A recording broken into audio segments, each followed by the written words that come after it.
Great. Thank you so much. So, as was mentioned, my name is Sharon, and I work with an organization called Men Healing, and we provide services to men who've experienced sexual harm and their loved ones. And I'll send flyers after the training, and you're welcome to distribute those if people would like resources. And so we offer peer support groups for men who've experienced sexual harm all over the country, as well as peer support groups for their partners as well as podcasts around men's experience of sexual harm.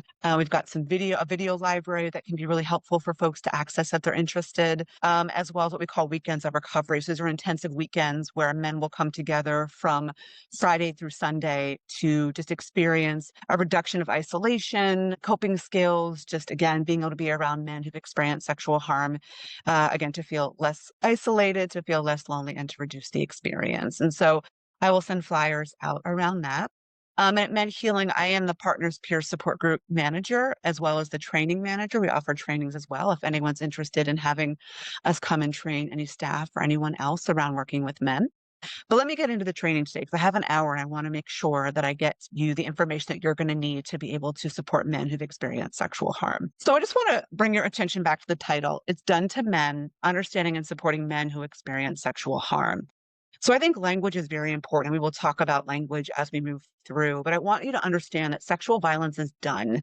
It's not an accident. It's not a natural disaster that someone has chosen to cause harm to someone else. And I think it's important when we think about shame, which I will talk about a little bit later. And then I know there's many terms that folks use around working with survivors of sexual assault or sexual abuse or sexual harm or rape or all of the things. And so we are very thoughtful about the language that we use because very often men might not see themselves in the definitions around sexual violence or sexual harm. And so I'll talk about that a little bit later too, but I just want you to be thoughtful about the words that we use. We tend to use the term sexual harm, which is really nice because I think it actually focuses more on the impact of what men are experiencing. I think it's important for us always to think about the impact that survivors are experiencing versus thinking about what was done to them or the actions, but more how they're experiencing and the impacts. So I'll talk a little bit more as we go through. I like to try to make this as engaging as possible. So there will be some questions and reflections that I'm going to have you put the answers in the chat, and I'll try and read some of those. But even if I don't get a chance to read all the answers, please take time and read the chat and recognize the community of folks that are here and the expertise and the history and the identities that are in this space. And we want to be able to honor all of that. What do you think is your role when supporting a survivor of sexual harm? So you've been in this training. You're going to be advocates or supporting survivors in various ways. And I just want to know from you is what do you think is your role when supporting a survivor of sexual harm? And I'll open up the chat for that. So again, what do you think is your role when supporting a survivor of sexual harm? Validate, support, encourage, help them navigate impacts and emotions, a person who believes them, part of their support system to believe, to facilitate, create their own plan and have their own agency. Absolutely. To be their voice and walk with them, provide empathy and compassion, listening, providing resources. Great. This is a great place to start. And what I will always say is most often when people reach out, they're not reaching out necessarily because they've experienced sexual harm, is they're having an impact and or want a resource, right? So the first focus is always to focus on the here and the now and to listen. And I always say, as someone who's also a professor, I teach young counselors how to counsel and the idea of listening and how important that is. And I always joke that listening wasn't an action, it wouldn't be so hard, right? So really being thoughtful, but a lot of times people just want to be listened to. And as you probably know, survivors of sexual harm most often don't disclose because number one, of not being believed and two, of being judged. And as you all said here, it's to believe the survivor and to validate and to not judge them. So we're done here. I don't need to provide you any more resources. I'm kidding. So what's important about what we just did is recognizing you already have the skills. I'm actually not going to teach you anything that's really new to you. This is not rocket science, that you already have the skills to provide support to survivors of sexual harm. The thing that changes is who we're providing the support to. So the next question I have is to think about for you is, does this role change if it's a man disclosing? So take a moment and think about it. Does this role of listening, validating, encouraging, providing resources, does that change when it's a man who is disclosing? Not at all. No, no, no, right? I'm going to keep getting the no's.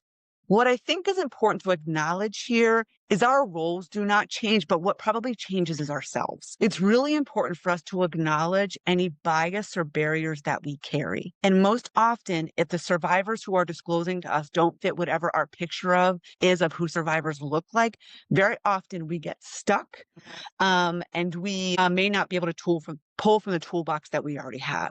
So my whole thing today is just to give you some understanding around the experience of men, that harm that they experience when they experience sexual harm, and recognizing that you already have the skills and pulling from those skills and challenging the bias that you actually might be carrying that keeps you from being able to use those skills.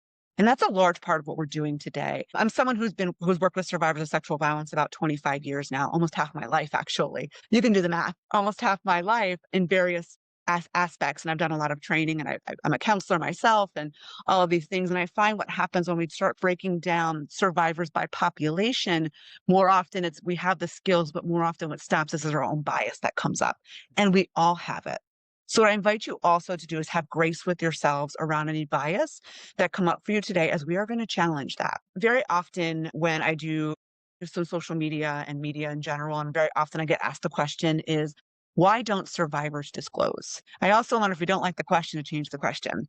That's not the question we want to be asking, is what is it about us that doesn't allow survivors the space to disclose? And so I want to think about this when we think about the population of working with men.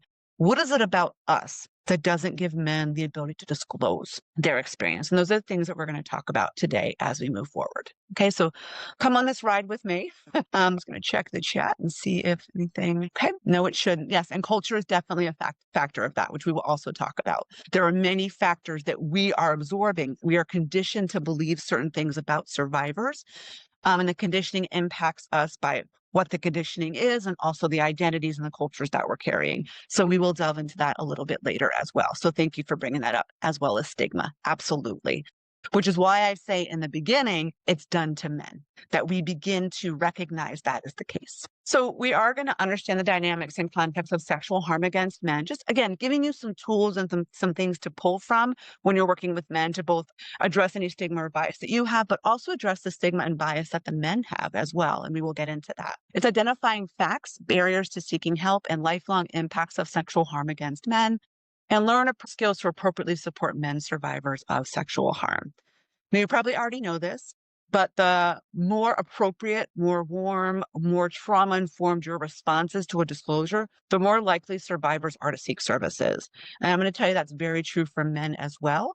And I will tell you, statistically, on average, it takes men about 20 years to disclose an experience of sexual harm.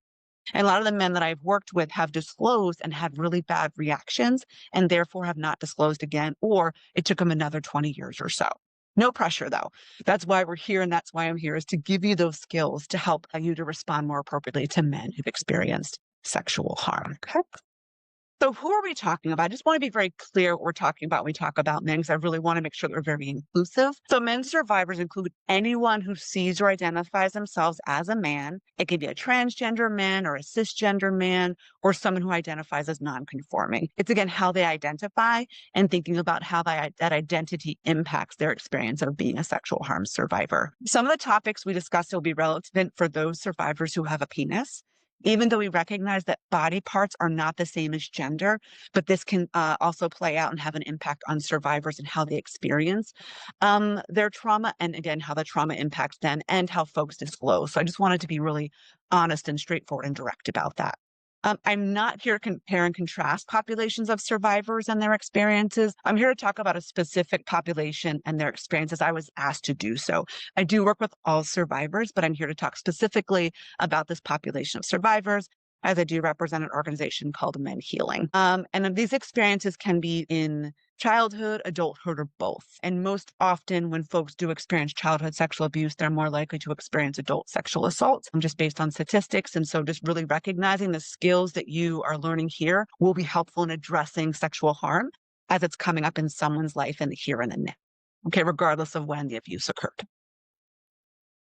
Okay. So as we go through the world, we look through many lenses. And what I want us to do as we're thinking about working with men, as we're going through this particular training, is a couple of lenses I want you to look through. I want you to consider looking through. And the first one is survivor centered, that basically the survivors are the experts on their own life. They are the experts on their own experience, and they're the experts on the experience of their own experience. We are not here to tell them what to do. We are not here to give advice. We are here to listen, to validate, normalize, believe all of those things, and provide them with the information and the resources that they want in the here and the now. And so everything I'm sharing with you is from my experience as being a counselor. I was a hotline counselor, I was a medical advocate, as a clinician, all of the things. And all the things I'm sharing with you really do come from my work in working with men who've experienced sexual harm and their partners as well. And the next one is an equity lens. And I want us to be really thoughtful about seeing each individual that we're working with as an individual with different experiences, different identities, different histories. And it's important for us to see them as an individual and understand what they need as individuals to provide them and meet their individual needs to really push forward their individual healing process. So it is really important to think about a person as an individual and what do they need to get to a space that they want to get to. One of the things I think is always important to ask folks is very often I ask folks, what do survivors need? And they often say safety. Safety may not be the thing, but what I think is what we're actually looking for and wanting to ask them is, what do you need in this moment to get your needs met? What do you need in order to engage with me to get your needs met? What do you need to share with me in order to get your needs met? But in the end, it's about what do they need from you to get their needs met? And that's an equity lens. And the next one is a trauma-informed lens. And I'm pretty sure you all have heard the term trauma-informed and have an idea of what that is. It's also kind of a buzzword. So I'm going to put it out there as acting as if everyone you come in contact with has a trauma history. And most often that's the case. And so you just want to be thoughtful that you don't know what's going on in their day-to-day life, but you want to be open and non-judgmental and listen. And whatever's coming at you is just reminding yourself, I don't know what they've experienced. I don't know what they're going through. And so I really want to make sure that I am staying grounded and open to everything that they want to share with me. I am going to take us a step further. And I want us to think about being sexual trauma informed. As people had mentioned when I asked sort of what your role is, it's really being thoughtful about stigma, about judgment, about all of these things. And I'm, again, not here to compare and contrast the ideas around trauma. I'm just here to talk specifically about sexual trauma. Because think about it for yourselves. When you hear the terms like rape or sexual assault or child sexual abuse, is noticing what's happening in your body. And very often our chests get tight, our bodies start to collapse, our chins go down. We have a reaction to it. And that reaction can be very, as a defense, as a protection measure, but it also can make us closed off, right? We want to make sure we're as open as possible. So when I talk about being sexual trauma informed, I want us to be specifically understanding the specific dynamics and specific dynamics and contexts around sexual harm, and sort of what the things are that come up for us around that idea and what comes up for others that we are talking to or speaking to. And again, any type of trauma is going to have a very distinct sort of stigma and condition that comes around it. But I want us to be aware of the conditioning and stigma that comes around sexual harm. Also, it's to understand the unique and pervasive impacts of shame that is ascribed, that we give and we put on survivors, ascribed to the survivors by themselves, the systems, and society due to the nature of the crime. And so again, the idea that sexual trauma informed means that shame comes with this, right? Again, it's ascribed to survivors by society, by themselves, by the systems. As we very often know, is most people often question the survivors and their experiences, right? And now imagine being a man and disclosing sexual harm and sort of what other layers might come along with that. And why I think this is so important is that I want us to understand that I want us, when we're thinking about working with survivors of sexual harm, particularly men, is to be survivor-centered, an equitable lens, and looking through a sexual trauma-informed lens. Because on the other side, very often, the things we are saying and doing is being filtered through a shame lens. And we want to be really thoughtful about that. We want to be thoughtful about our intent. I'm gonna say that most of us, all of us, have the best intent. But what I think is really important is actually to think about your impact. How is what I'm saying and doing going to land on the other side when someone is filtering through a shame lens? And for men, the idea is they're not supposed to experience sexual harm or sexual violence, right? That's not something that men experience. They're not taught that. So imagine experiencing sexual harm, being told you can't experience that. So there must be something wrong with me, which is what shame is. And now we have to be thoughtful as advocates. Everything we say and do is going to be filtered through that lens. So we need to be thoughtful about that shame lens. And so I always think about this when I think about asking folks like why questions. Why did you dot, dot, dot? No matter how you say the question, when you use the word why filtered through a shame lens, it becomes very blaming. And the impact of that is very different than saying how or what. And so those are just things I want us to think about, is thinking about that shame lens and then adding on to this. I want our lens to also be that men can be survivors, that they can be men and survivors. So we're having a survivor-centered, equity, sexual trauma-informed, men as survivor lens, and being thoughtful about how what we say and do and how that lands on the other side as it's being filtered through a shame lens. So language is very important. So what I want to do is I just want to focus on the idea around language and terminology, because as I said in the beginning, I like to use the term sexual harm. And let me just sort of, again, give you an understanding of the dynamics and things that men might be struggling with and why it's so important for us to have that sexual trauma-informed lens and that men as survivor lens. So the FBI definition, so if someone was to Google a definition of rape, this is the definition that would come. The penetration, no matter how slight of the vagina or anus with any body part or object, oral penetration by a sex organ of another person without the consent of a victim. And as we look at this definition, are men going to see themselves in this definition? And most often they aren't. And so some of the issues around these terms is they're legal terms.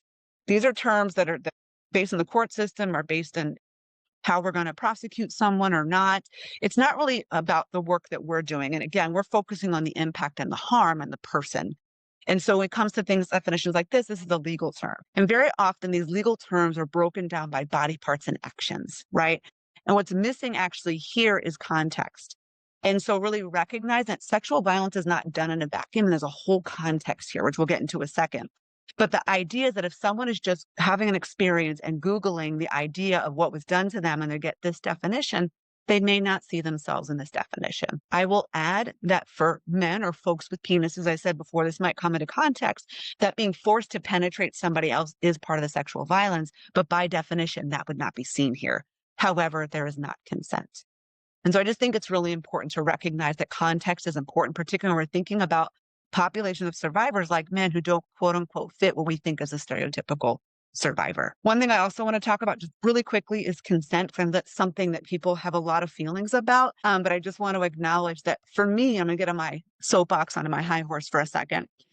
It's consent is the ability to say yes and no, that both are equally available without harm or consequence. Let me say it again. Consent is the ability to say yes and no, that both are equally available without harm or consequence. And I will say that if your identity, your masculinity, your manhood, who you are is being threatened, then that's something that people have to recognize as not being consensual, because if your identity is being threatened and who you are is being threatened, so there is a harm and consequence, that is not consent.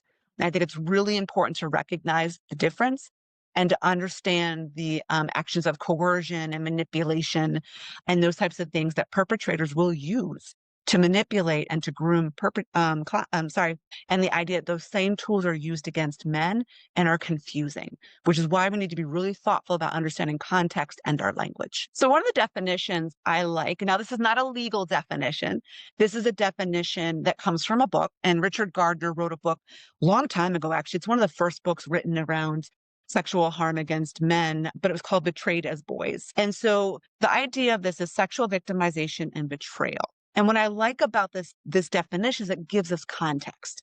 It helps us understand sexual harm is not done in a vacuum. And why this is important is I think we have a lot of misunderstanding around sexual harm, and I want to pull this apart a little bit just to give us, again, an understanding and context.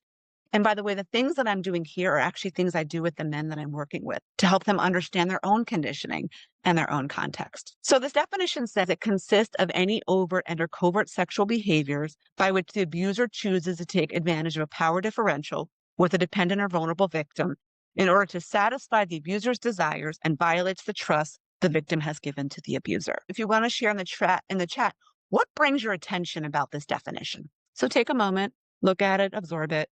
And let me know in the chat, what about this definition brings your attention? It's genderless, the word any, so it feels much more inclusive maybe particularly around the population we're talking about today. Okay, and it gives us some context as well. Take advantage, yes. So there's, again, as I said, sexual harm is done, that someone has made a choice to cause harm. Trust sticks out to me exactly. Part of the grooming process is to build some level of trust or to manipulate trust that might be given in the world, like just world beliefs, vulnerability, again, chooses. Great. Okay.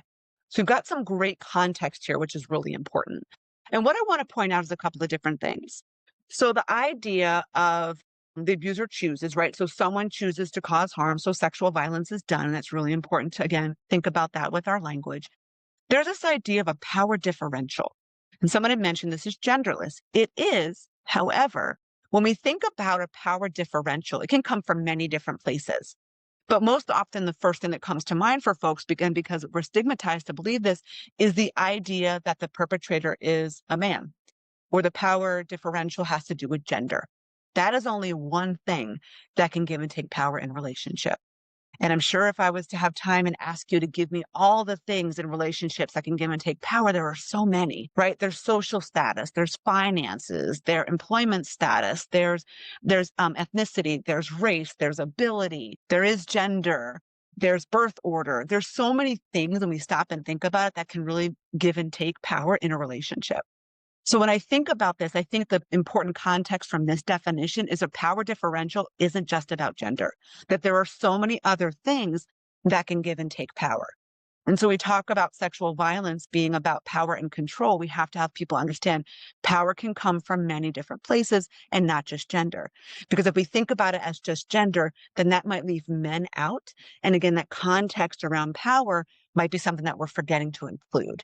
So men can be survivors of sexual harm if, again, we recognize the idea that there are many things that can give and take power. And there's a whole grooming process, and there's all types of experiences, right? Overt or covert behaviors, and it can be any of these things. It's really, again, how it's impacting the individual. And for some men, it might be a lot of confusion about whether or not this is sexual harm, right? Because men aren't supposed to experience sexual harm, but also what sexual harm can actually look like. And so we want to leave it more open and think more about there being a context. And that sexual violence is not done in a vacuum. And perpetrators very often use our own stigma around sexual harm against victims as well. So paying attention to that. So I do want to move on to the reason then why I like to use the term sexual harm. For many of the things I mentioned, is the other ones really are about body parts and actions, right? So sexual is harm when someone has a sexual experience they don't want or are forced into any kind of sexual act by another person. They've experienced sexual harm. It's very simple and it's very inclusive. And so again, I want us to think about looking through a sexual harm lens. Because if we have to change our lenses really to open us up to really recognizing that anyone can experience sexual harm, including men. That if we look at definitions like rape through the FBI, which by the way only changed to take out gender specific language in 2012, if people are just Googling those terms, they're not seeing themselves. So we as advocates really need to be thoughtful about the language that we're using and the lenses that we're looking through. So if we also now look through a sexual harm lens, we're recognizing the individual and their experience and allowing them to define for themselves, which is also going to hopefully sort of push away some of the bias we have around men experiencing sexual harm. I think it's important to bring in some survivor voices. So RAINN, the Rape and Incest National Network. RAINN has some resources, and they have survivor quotes, which I think are really helpful to bring in and set things home for us. So I want you to just listen to the quote and notice what's going on for you as you take this information in. That's when I finally decided to use the word, to call it what it was. Even though I knew how it had hurt me, I had given myself permission to label it as sexual violence. That's why I never told anyone. As a man, I didn't think I could be a survivor. I didn't think I had the right to say it. So James is again telling us the importance of language and how we really label and understand things. And maybe if James was introduced to the term sexual harm, that he might have seen himself more in that definition and maybe even been able to disclose or identify what was done to him even sooner. So again, I want to talk more about the barriers that we carry. And so I just want you to take a moment and I want you to just listen and be present with yourself. I am going to read you a scenario, and I just want you to be honest about the automatic things that come up for you. Someone tells you they were raped. They tell you the story. It was a Saturday night. They were at a party. It got late. They weren't feeling well, and they wanted to leave, but didn't want to make their friends leave. So they left the party and started to walk home. Now, automatically, I want you to think about who you're picturing. Who is the they? And very often the they is more of a feminine figure or idea or energy or a woman in general. And very often it's hard for us to see men as being survivors. So as I go through this, I just want you to personally reflect for yourself some of the automatic bias and barriers that might come up. And as we're going through, knowing that in order to dismantle them and push them to the side, is we just have to be aware of them. So in this scenario, I did use gender neutral pronouns, but our minds tend to go to a certain place, right? And so let's stop there for a second. So when you thought about, and again, these are just personal reflections for you to be honest with yourself as I go through this, is when I said someone tells you they were raped, it's who did you picture? And very often it is a college age white woman. Now, you know what the training is today, so you're probably also, a little bit harsh on yourself and or forcing yourself to see it as being a man, but that can be really difficult when we think about the conditioning that we have. Now, let's say in this scenario that it was a man, and then there's probably sort of stereotypical or stigmatized ways you're seeing this man, probably as young, maybe what people might consider to be effeminate, gay. So there's also, when we think about men being survivors, it also tends to come along with some of the conditioning that we have. And so we just really have to be present and aware so that we can dismantle the conditioning so that we really can provide that trauma-informed, survivor-centered, and as survivor sexual harm lens. But it's important for us to be aware of the barriers that we are carrying. And also in this scenario, there's no perpetrator was mentioned. And very often we do these scenarios as most folks don't even picture a perpetrator. So I think it's important, in all honesty, too, to acknowledge is that very often we see a man as the survivor. Who do we picture as a perpetrator? And yes, it can be a man, and it can be a woman, and it can be anybody. So we know that anyone can experience sexual harm and anyone can perpetrate sexual harm. But even as we start to think about men as survivors, our idea of perpetrators might also shift. And I will tell you, men do experience sexual harm by men, and men do experience sexual harm by women. However, even when we think about women being perpetrators, how it's perceived in the media, it's very often called a relationship or an affair, when that is not the case. Because if we were to flip the script, and I'm going to use the binary for a second and flip the script, and it was a young girl and an older man, that would be seen very differently. Why is it different when it's a younger boy and an older woman? So we have to be really thoughtful about who we see as survivors and who we see as perpetrators. And men who've experienced sexual harm by a woman are less likely to identify and less likely to disclose that. So I just want you to know that it is definitely a possibility they could experience sexual harm from anybody. And it really does impact how they see what was done to them and then their ability to disclose as well. So what I think is important for us to know and to really be aware of is, as I've said before, is what is it about us that doesn't allow survivors to disclose? So it's important to understand that survivors are not the ones with the barriers. The men coming to us are not the ones with the barriers. We are the ones with the barriers. Systems have barriers to men seeing themselves as survivors. Institutions have barriers to seeing men as survivors. And we as responders have barriers to seeing men as survivors. So it's important to challenge all of those things and even think about in the places that we are men represented in the space? I'm talking about pictures on the websites or in the offices, or do we really recognize that men can be survivors in sort of what we're putting out there? And it's important for us to be aware of these biases and these barriers so we can dismantle them, so we can really provide equitable access, like seeing men as survivors and as individuals and providing them the space that they need and to truly end sexual violence or sexual harm. And so again, it's really about recognizing you have the tools, but what stops us from using them when it comes to working with men? And so that's the challenge here. Okay. So what I'm going to do is I'm going to ask folks, we're going to do like Mad Libs, right? Here's a sentence on the screen. It says, complete this sentence, a man is. So I'm going to ask you if you would share in the chat automatically what comes up for you when I say a man is, what comes up for you? So please feel free to share in the chat. A man is. A man is the abuser, strong. A man is dangerous, protective. A man is someone with unique challenges, aggressive. I really appreciate everyone sharing and being honest about what comes up. Sensitive, great. A feminist, great. Now I'm going to shift for a second and I want us to do another Mad Lib. And I want us to fill in the blank here. A victim is. So now I'm changing the question. I'm changing complete the sentence. A victim is a human being, scared, vulnerable, traumatized. Victim is healing, strong, worthy, brave. A human being with human rights. Yes. Great. We're going to stop here. You're welcome to continue sharing, but I'm going to just close the chat. And I am going to just show you on the screen. So I do ask this question very often when I go out and I do presentations. And the picture on the screen is of myself and 3 folks in the audience, and I did the same exercise.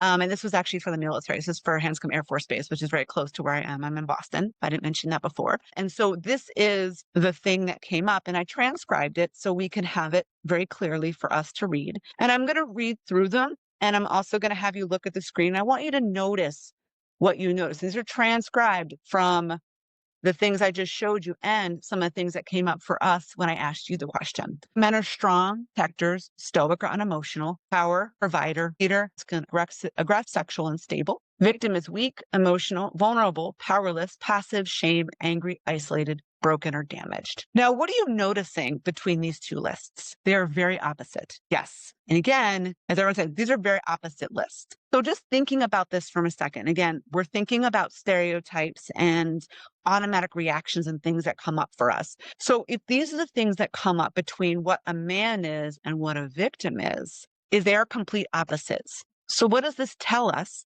about how men might see them as survivors or not, and how we might see them as survivors, and how this might impact their ability to recognize themselves as survivors and or to disclose? Now, when we look at this list of man, right, I think it's important too to think about pulling some of these apart. And very often when I ask, what man are we talking about here? It's very often a white, cisgendered, straight man, right? Because when you start breaking down some of these different ideas, like the idea of being aggressive, it is seen very differently when it's a white man versus a man of color, particularly a Black man.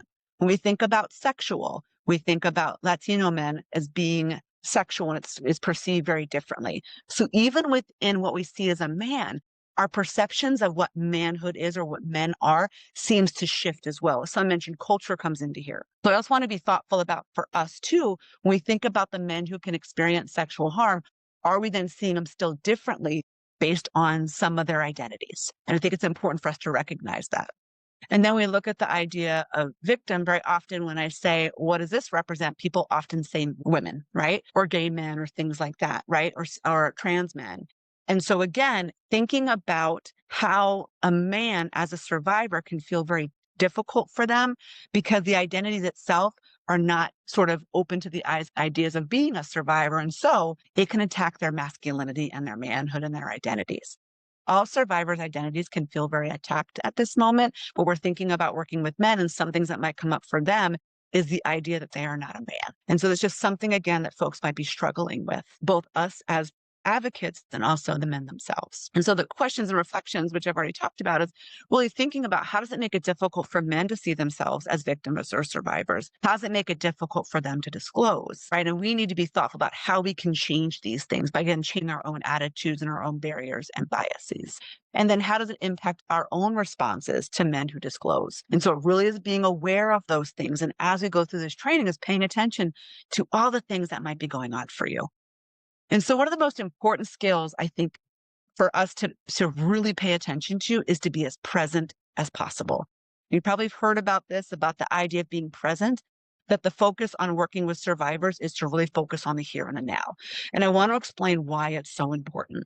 So what I'm actually going to ask us all to do is, if you're willing to participate, is to unmute. And what we're going to do is we are going to say a word 10 times together. I'm going to ask you a question. You're going to call out the answer. So if you're willing to unmute, all I'm going to do is ask you to unmute your microphones. Are you able to do that? Actually, I don't even know if you are, if it's everyone's been muted for yourselves. They should be able to unmute. Okay, great.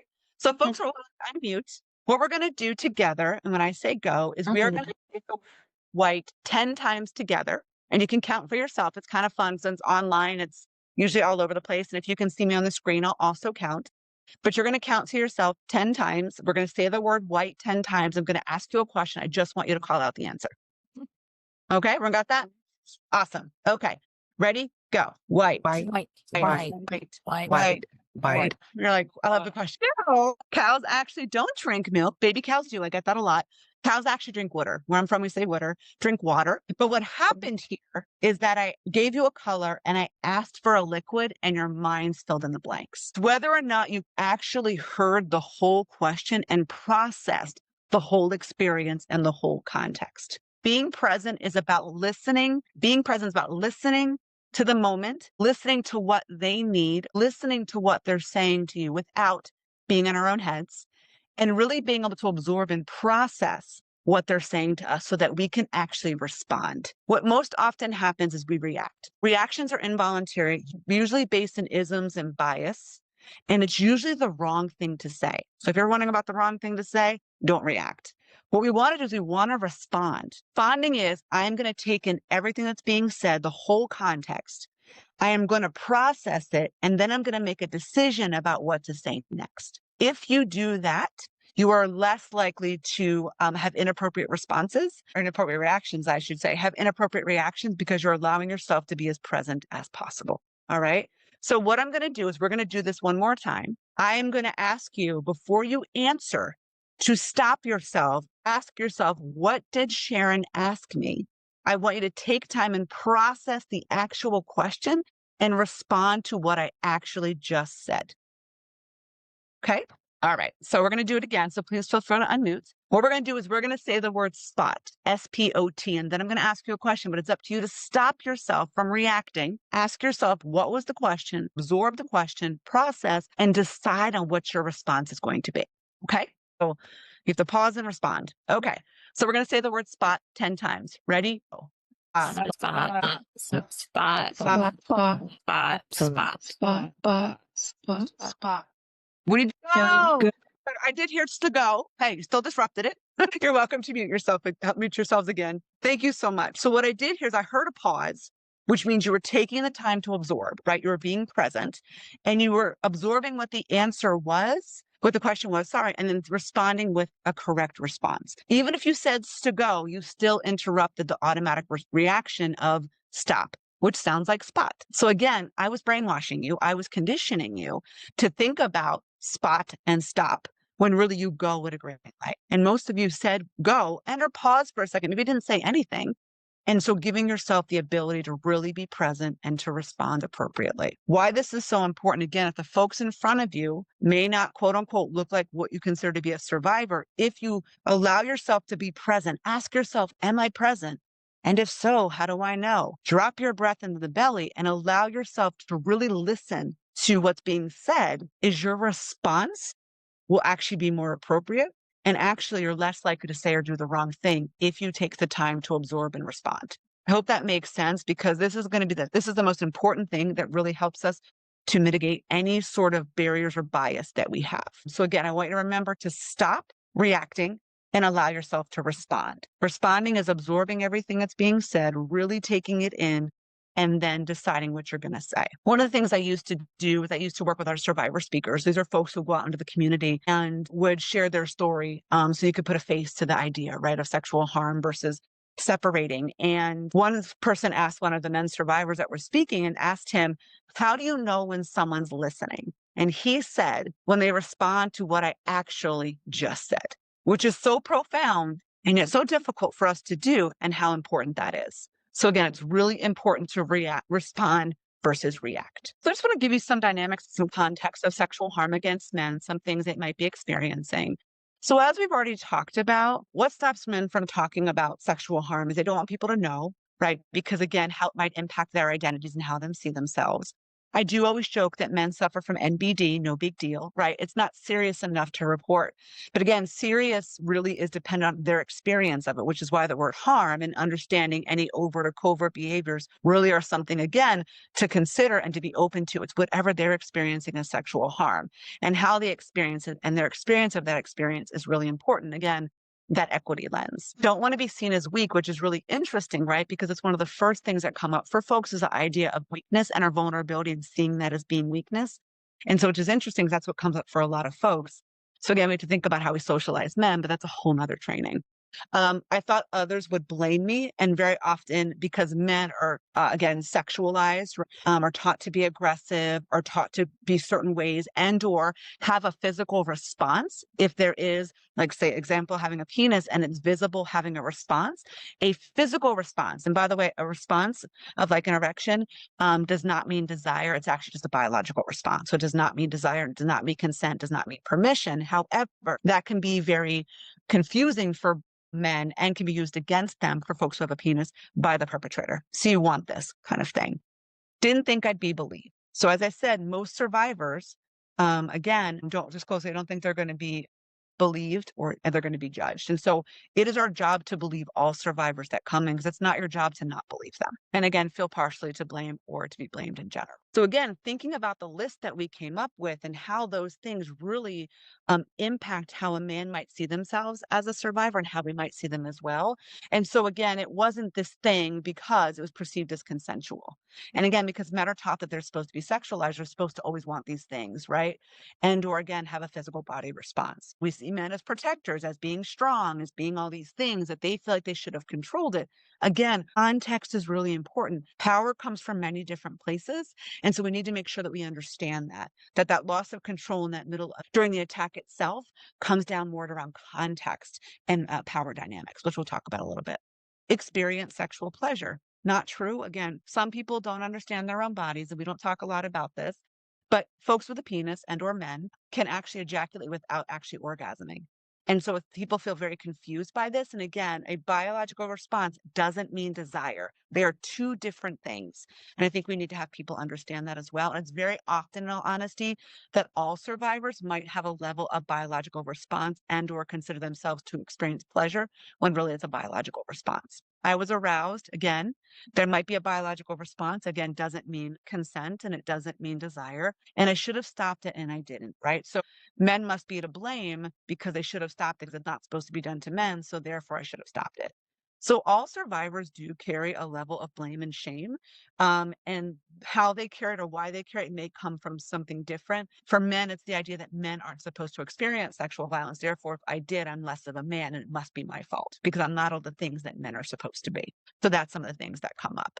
Where myself, I'm a cisgendered woman, I'm taught that I'm going to experience sexual violence sometime in my lifetime. So I better figure out what to do to keep myself safe, right? So you can see how the shame I was talking about before, how it can be pervasive and how it sits, and how we have to really be thoughtful about the language and the things that we say and do and how it's filtered through this lens. So what does a man survivor look like? And I just want to bring your attention to the screen. And there are many men here on my screen who've identified as experiencing sexual harm. Laveranues Coles in the top left-hand corner, where I used to play for the Jets. In the middle is Brendan Fraser. He is someone who is a Hollywood actor. You might be familiar with him. In the sort of right middle is James Van Der Beek, who also experienced sexual harm in Hollywood as an adult. I'm going to move to the bottom left is Tyler Perry. People might be very familiar with Tyler Perry. Actually has two experiences of sexual harm, one as a child and one as an adolescent. One was he was abused by a woman and by a man. And then in the middle is Terry Crews. Terry Crews, I don't know if people are familiar, is a big man. In the picture, he's actually flexing his muscles. He used to play in the NFL, he used to play football, and is an actor and also a host of like one of the X Factors or one of those shows. One of those talent shows. And he himself has come out a few years ago as experiencing sexual harm at a Hollywood party. And I want to bring all these folks in because I think these folks may not be who you think would experience sexual harm, and yet they all have. And the majority of them experience sexual harm as adults, which again, we very often relate men experiencing sexual harm as children versus adults. And Terry Crews has come out recently, and he received a lot of ridicule for coming out and disclosing that he experienced sexual harm. And what I think is important about him is he is a huge man, by the way. He's a huge man, he's a man of color. And so we have to understand context that he was actually assaulted by a white Hollywood executive at a Hollywood party. And he was asked by folks, why didn't he protect himself? Which, by the way, no one should need to protect themselves. The answer is, why did this person choose to cause harm? However, he said, I was a big black man at a white Hollywood party. What was I supposed to do? And I think, again, this gives us context and understanding how we see men who've experienced sexual harm, and then the added layer of identities that men carry and how that impacts them seeing themselves as survivors and how we see it and how we see the idea around blame. Again, because men are supposed to be physical and strong and all those other things. And there's a context here that we think about overt or covert behaviors is what was going on that we weren't aware of. What was that grooming process? And it was the idea that Terry Crews was not safe enough to talk about that experience or to call anything out. Because if he is seen as aggressive, which men are aggressive, however, as a man of color, a black man, if he was aggressive, he would have been seen very differently.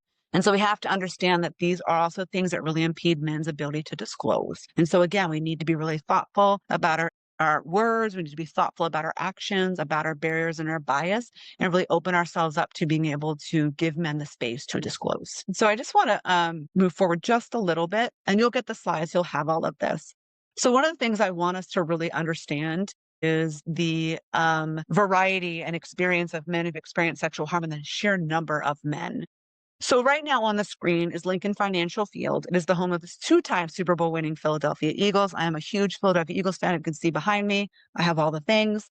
I like to just put this up there because I like to brag. I live in Boston, so it's my turn to brag. Anyway, in the stadium is Lincoln Financial Field. In the stadium is 69,000 folks. Now let's pretend, even as a woman sports fan, let's pretend that in the stadium it's all men. So 69,000 men sitting in those stands. The statistic is 1 in 6 men will experience sexual harm. So in that stadium right now in this picture are 11,500 men who've experienced sexual harm. Now, every football season, there are 8 home games. So there'd be 8 games played in the regular season, 8 regular season games in this stadium. So every year, 92,000 men who've experienced sexual harm sit in this stadium. 92,000 men. Those are just the ones we know about. I have a problem with statistics. I think there's a quote, there are lies, damn lies in statistics. And I think very honestly, statistics can be manipulated. But I think for men to be able to really be included, the sheer number of men, number one is they have to believe what was done to them was sexual harm. We've already talked about that's not the case. Number two, they have to be asked. If we as folks out in the world don't recognize men as sexual survivors, they're not being asked. And number three, feeling safe enough to disclose. And that's true for all survivors, all 3 of those things. We're talking about men and have to feel safe enough to disclose. And if they feel like they're not going to be believed or be judged or it attacks who they are as an individual, they're less likely to disclose. That's why it's so important to act as if everyone you come in contact with has a sexual trauma history. So that sexual trauma informed lens, we want to act as if with everyone we come across because the statistics are pretty high. So let's get to those facts. Men and boys are sexually harmed. Men and boys are traumatized by the experience of sexual harm. I think we need to understand, again, the piece around the harm is how it's impacting them and recognize they are traumatized by that experience, right? Someone had mentioned when we talked about what victim was, it was traumatized. And yes, men as survivors do experience trauma and they are traumatized. So again, that's why it's important to recognize men as survivors and for us to have that lens. Sexual orientation is not determined by sexual harm. It comes down to power and control. And in honesty, in our patriarchal society, is you're going to gain more control causing harm to a man than you are to a woman because we think about, again, patriarchal society is men have the power. So it makes sense when you think about it. Boys and men can be sexually harmed by women and girls, and many are. They're just less likely to talk about it. Boys and men are also trafficked. And as I said before, arousal or ejaculation during experience of sexual harm may cause a physical response that's unrelated to the experience of desire or pleasure. And based on the most current research, there is no statistically significant link between childhood sexual abuse and later becoming an offender. I know someone had mentioned that men are the abusers, and I know very often statistically that's what we're seeing. I will say that men who experience sexual harm are often considered to then be offenders, and that is not actually true.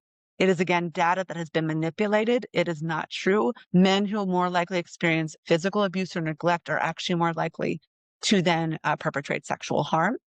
And I asked the men that I work with, why do they think this is? They said if people knew how terrible this was and how bad this was, they wouldn't want to do it to anybody else.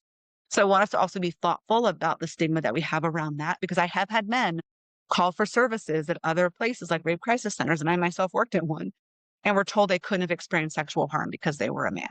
I also had someone go to a therapist and the therapist said, well, you experience sexual harm, so you must also be a perpetrator. So you want to be really thoughtful about, again, the stigma and the context and things that come up for us. In order to be really present with that, is we need to be present and aware and allow ourselves to respond. So we know that any man can experience any reaction to trauma, and all the things are acceptable reactions to trauma. How we react to the experience of trauma towards men might be different. So I think it's important for us to know that anyone can experience trauma. Anyone's reactions to trauma are individualistic and can be influenced and impacted by society's view of them as survivors, such as men, and that certain things are acceptable or not. So men can be angry but not sad. And so being able to show anger is something different for men. And then how they experience their reactions is we might not see them as having experienced a reaction to that. And so we often say things like man up, right? The idea that men are not supposed to be impacted. So again, even the language that we use really impacts men as seeing themselves as survivors and seeing the impacts that sexual violence is having on them. So again, the whole point of this part of the training is for us to be aware of that so we could use the skills you already have. So I'm just going to bypass this. This just gives you some ways that men might experience sexual harm. I want to be thoughtful of the time. And again, you already know these things, but I just want to get to a few more ideas around skills as we have got about 5 minutes left, 4 minutes left. So the skills, again, I want us to think about is recognizing that we need to change our perspective of sexual harm and who experiences sexual harm. Folk, you can't change what was done to somebody, but you can change how they understand it. And so when you look at the screen right now, the word broken is on the screen. And what I want you to do is I want you to bring your attention to the middle of the word broken. And I want you to notice what you see. In the middle of the word broken is the word okay. I think this is important because I think for us to acknowledge the fact that we can't change what was done to somebody, but we can change how they understand it. We can change the impacts. We can change how they see themselves as survivors. We can change the acceptance that they have and the acceptance of help and resources, right? So we are here to change their perspective. So just like I've changed your perspective of the word broken, hopefully throughout this training, we've changed your perspective. I've changed your perspective and how you see men as survivors. And that opens you up to utilize the skills that you already have because we're changing your perception of who sexual violence survivors are and allow you then to use those tools. And so some other things we think about changing perspective or reframing is seeing men as survivors, that folks can be broken and okay, that we are here to change a perspective and help them understand the dynamics, much like I've done here with you, so that they're open to getting resources and to sharing with you, to think about using the term sexual harm, or at least using that as a lens, because that changes how you see the people sitting in front of you. I would encourage you to use the word and but. You can be a man and a survivor. I'm a man, but a survivor feels very different. And so again, changing that lens. Never use the word should, supposed to, or have to. Always think about want and need. What do you want and need in this moment? If someone is saying I should, supposed to, or have to do this thing, it's coming from someone else's idea and usually conditioning. We want to make sure that it's coming from their perspective as a man survivor. Again, sexual harm is done versus happen. I think it's really important to think about what was done to somebody versus what's wrong with them. I think that's an important lens for us to look through. So when a man comes to you, I want you to be thoughtful about what was done to them, not what's wrong with them, and that will change how you work with them. And I think it's also important for us to see the folks we work with as injured versus disordered, because the word injury seems less permanent. The healing is possible. Injury is that it's sort of an external force.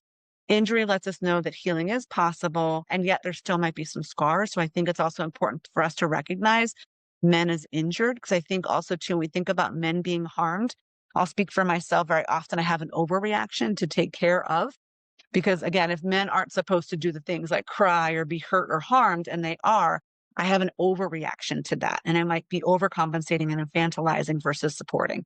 So it's important to see them as injured. And so again, you have the skills to support men who've experienced sexual harm. It's just paying attention to what gets in your way of being able to pull from those skills. And very often it's our own conditioning and barriers. And so one of the things is being able to connect to yourself around that and to others, because trauma really is a disease of disconnection, and connection is the antidote.